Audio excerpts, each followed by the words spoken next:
Welcome to Healthcare and You, your questions answered. I'm Danielle Knox. The Affordable Care Act became law in 2010. Also referred to as the Healthcare Reform Act, it requires that most Americans have health insurance in 2014. Now, what it means for you and your family can be confusing. So we've enlisted some of the nation's leading experts to help you understand healthcare reform. Welcome Dr. Steve Ullman from the Center for Health Sector Management and Policy at the University of Miami, and Linda Quick from the South Florida Hospital and Healthcare Association. Thank you both for joining us. Thank you.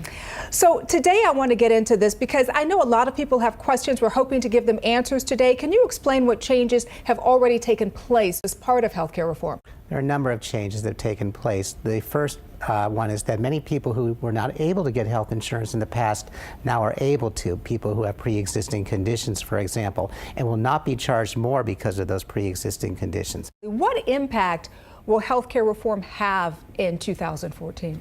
Well, it will make insurance more affordable for people. 90% of the people that are going to actually purchase health insurance will get some help with the premiums so that they can afford to pay for health insurance. You know, I was at a small business earlier the other day, and they were asking so many questions. What did these changes mean for small business owners and for the self-employed? Well, for small business owners, first of all, if they provide health insurance for their employees, they'll get a tax credit from the federal government. It's a significant tax credit.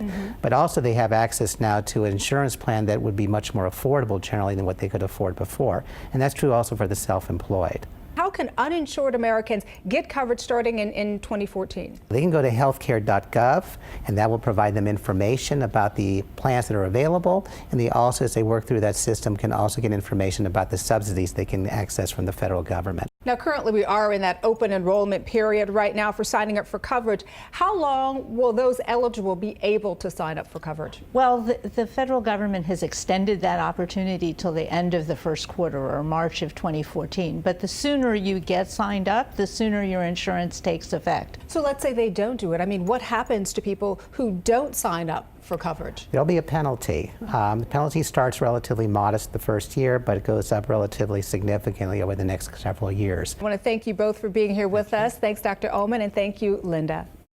And thank you for watching. And don't miss our second edition of Healthcare and You, Your Questions Answered, where we'll cover some insurance basics and what these changes mean for you and your family.